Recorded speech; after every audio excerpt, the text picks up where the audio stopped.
টাউনে নাবালিকাকে ধর্ষণ খুনের জের নিউটাউন থানা এলাকায় এবার সিসিটিভির সংখ্যা বাড়ছে। নিউটাউন থানার পক্ষ থেকেই বসানো হচ্ছে সিসিটিভি। এনকেডিএর তরফেও সিসিটিভি বাড়ানো হবে বলেই জানা যাচ্ছে। নাবালিকাকে ধর্ষণ খুনের জের নিউটাউন থানা এলাকায় এবার বাড়ছে সিসিটিভির সংখ্যা। নিউটাউন থানার পক্ষ থেকে বসানো হচ্ছে সিসিটিভি। এনকেডিএর তরফেও সিসিটিভি বাড়ানো হবে বলেই জানা যাচ্ছে। আরো বিস্তারিত আমরা এই বিষয়ে জানবো। নান্টু হাজরা রয়েছেন টেলিফোন লাইনে প্রতিনিধি। নান্টু, ঠিক কি জানা যাচ্ছে?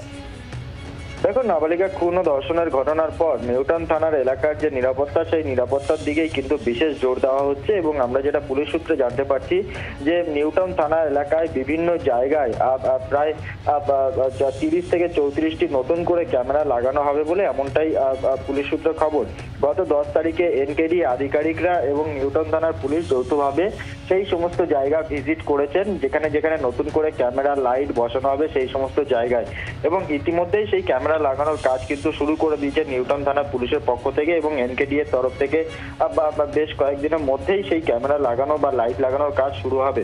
তবে যেটা পুলিশ সূত্রে খবর যে ইতিমধ্যেই বিভিন্ন জায়গায় সেই ক্যামেরা কিন্তু লাগানো হয়েছে। যেমন লোহাপুলের কাছে 4টি ক্যামেরা লাগানো হয়েছে এবং লোহাপুল যে ব্রিজ, অর্থাৎ যেখানে ঘটনাস্থল, সেই ঘটনাস্থলের সামনে যে মেন রাস্তা, সেই রাস্তার ব্রিজের নিচে কিন্তু নতুন করে লাইট লাগানো হয়েছে। এছাড়াও মিদা মার্কেট ব্রিজে 4টি ক্যামেরা লাগানো হয়েছে। গৌরাঙ্গনগর ঢালাই ব্রিজ যেটি রয়েছে যে সেখানে 3টি ক্যামেরা, এবং যাত্রাগাছি আড়ার সাইডে 5টি ক্যামেরা লাগানো হয়েছে। মিশন বাজার 3টি ক্যামেরা, জ্যোতিনগরে 1টি ক্যামেরা। অর্থাৎ যে জায়গাগুলি দিয়ে বিভিন্ন প্রান্তের মানুষরা নিউ টাউনে প্রবেশ করে সেই সমস্ত মেন জায়গাগুলো, সেই জায়গাগুলোতে কিন্তু এই মুহূর্তে ক্যামেরা লাগানোর কাজ চলছে। ইতিমধ্যে বেশ কিছু ক্যামেরা লাগানো হয়ে গেছে। এবং এছাড়াও যাত্রাগাছি মোড়, একেবারে বিশ্ব বাংলা যে রাস্তা, সেই রাস্তার যে মোড়, সেই মোড় থেকে সোজা ভিআইপি রোড যাওয়া, অর্থাৎ কেষ্টপুর বাগুইহাটি যাওয়ার যে রাস্তা, সেই যাত্রাগাছি মোড়, সেখানেও ক্যামেরা লাগানো হবে। এবং গৌরাঙ্গনগর নতুন ব্রিজ, একটি নতুন ব্রিজ হয়েছে, সেই ব্রিজ থেকেও নিউ টাউনে প্রবেশ করা যায় শহরে, সেই ব্রিজেও কিন্তু ক্যামেরা লাগানো হবে। এছাড়া তারুলিয়া ঝিলপার, অর্থাৎ মিরা মার্কেট হয়ে যে রাস্তা একেবারে নিউ টাউনে, অর্থাৎ এই যে সৌমিত্র রায় যে টোটোতে করে নাবালিকাকে নিয়ে যে রাস্তা ধরে সে নিউ টাউনে গেছিল, সেই তারুলিয়া ঝিলপার, সেই ঝিলপাড়ের রাস্তাতেও কিন্তু নতুন করে ক্যামেরা লাগানো হবে বলে আমরা পুলিশ সূত্রে জানতে পারছি।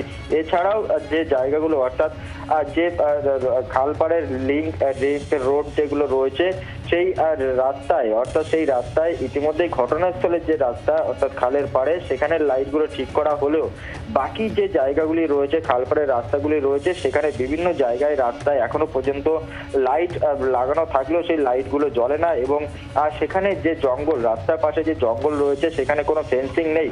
সেক্ষেত্রে দাঁড়িয়ে সেই সমস্ত জায়গার যাতে আরো নিরাপত্তা বাড়ানো যায়, লাইট লাগানো যায়, এবং তার পাশাপাশি সেখানে যাতে ফেন্সিং দিয়ে ঘেরা হয়, সেই বিষয়ে কিন্তু নিউটাউন থানার পক্ষ থেকে এনকেডিএকে জানানো হয়েছে বলে আমরা পুলিশ সূত্রে জানতে পারছি। অর্থাৎ নিউটাউন থানা এলাকার নিরাপত্তা আরো জোরদার করতে বেশ কিছু পদক্ষেপ নিল নিউটাউন থানার পুলিশ। একদিকে যেমন নিউটাউন থানার পক্ষ থেকে সিসিটিভি ক্যামেরা লাগানো হচ্ছে বিভিন্ন জায়গায়, ঠিক তার পাশাপাশি এনকেডিএর তরফ থেকেও কিন্তু বিভিন্ন জায়গায় এই ক্যামেরা বসানো হবে বলে পুলিশ সূত্রে খবর। ধন্যবাদ নান্টু।